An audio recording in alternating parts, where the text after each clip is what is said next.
আসসালামু আলাইকুম, সবাই কেমন আছেন? আশা করি সবাই অনেক বেশি ভালো আছেন। আমরাও ভালো আছি। তো আজ আমি আমার বেলকনির কিছু শখের ক্যাকটাস এবং সাকুলেন্টের সাথে আপনাদের পরিচয় করে দিই। এই সাকুলেন্টটার নাম সিডাম। তো গাছটা বেশ হেলদি হয়ে গ্রো করছে, মাশাআল্লাহ। আমার বেলকনিতে কিছু অ্যাডেনিয়ামের চারা আছে, যেগুলো আমি রিসেন্টলি বসিয়েছি। এগুলোর ফার্স্টে কোনো পাতা ছিল না, খুলনা থেকে নিয়ে আসা।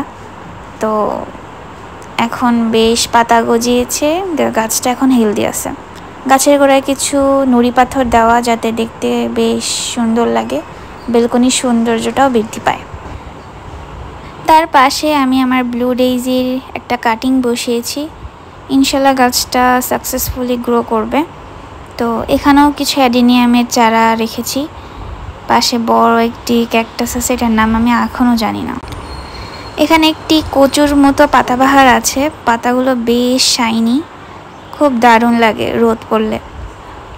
এখানে কিছু ছোট ক্যাকটাস রেখেছি, সাথে পাথরও দেওয়া আছে যাতে দেখতে সুন্দর লাগে। তো অনেকগুলোরই ছোট ছোট চারা বেরোচ্ছে, তো এইগুলো আমি খুব তাড়াতাড়ি খুলে রিপোর্টিং করে দিব, যাতে ওই গাছগুলোর গ্রোথ ঠিক থাকে। এই তো এখানে ম্যাক্সিমামই আমার গিফটের, খুব কমই আছে যেগুলো আমি কিনেছি। আর এই পাশে আমার একটি জেট প্ল্যান্ট আছে, গাছটা আমি রিসেন্টলি রিপোর্টিং করেছি, সাথে পাথরও দিয়েছি।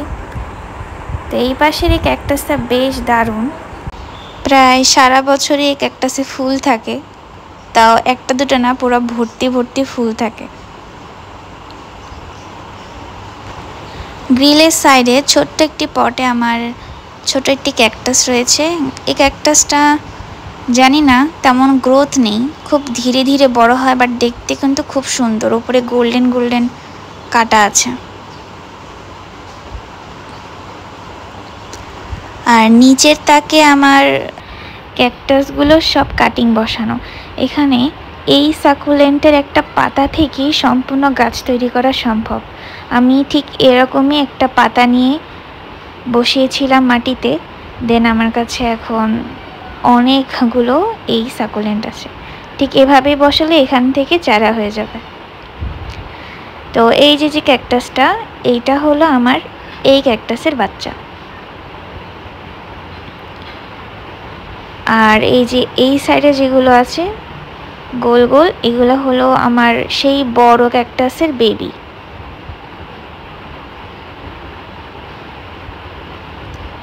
সাইডেই আমি জেড প্ল্যান্টের একটি কাটিং বসিয়েছিলাম, কাটিংটা সাকসেসফুল হয়েছে। এই ক্যাকটাসটা আমি ছোট্ট একটা ডাল চুরি করে নিয়ে এসেছিলাম, তারপরে লাগিয়ে দিয়েছি, এখন কত বড় হয়ে গেছে। আর এগুলো হলো আমার বেলকনির পুদিনা গাছ। আর পাশে আছে ছোট্ট একটি, ওটাকে জানি কি বলে, তুলসী পাতা গাছ। এটার নাম আমি এখনও জানি না। আর এটা সাকুলেন্ট, ছোট্ট একটা সাকুলেন্ট। আর এখানে তো কাটিং বসিয়েছি, আর ভরে ভরে এখন গ্রো করছে। আর এগুলো হলো আমার জেড প্ল্যান্ট আর একটি আইস প্ল্যান্টের চারা।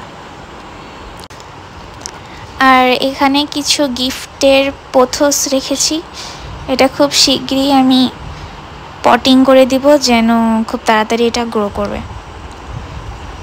গাছের পাতাগুলো বেশ সুন্দর। সচরাচর আমরা যে মানি প্ল্যান্টগুলো বাড়িতে লাগিয়ে থাকি, এটা কিন্তু দেখতে সম্পূর্ণ আলাদা। এই তো খুব সুন্দর একটা গোল্ডেনিশ ভাব রয়েছে।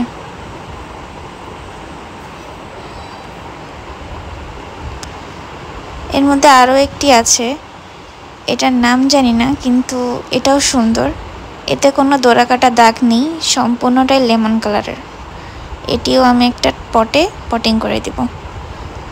আর এই সাইডে আমি আমার ব্লু ডেইজির একটি গাছ লাগিয়ে রেখেছিলাম, অনেক বড় হয়ে গেছে। এখান থেকে এখন কাটিং করে করে আমি অন্যদেরকে গিফটও করি। আর এখানে আছে বেবি টিয়ার্স, 1 মাসও হয়নি লাগিয়েছি, অনেক বেশি গ্রো করেছে। তো এই হলো আমার বেলকনির ছোট্ট একটি বারান্দা বাগান। আশা করি আপনাদের সবার খুব ভালো লেগেছে। ভালো লাগলে সাবস্ক্রাইব করে পাশে থাকবেন। আল্লাহ হাফেজ।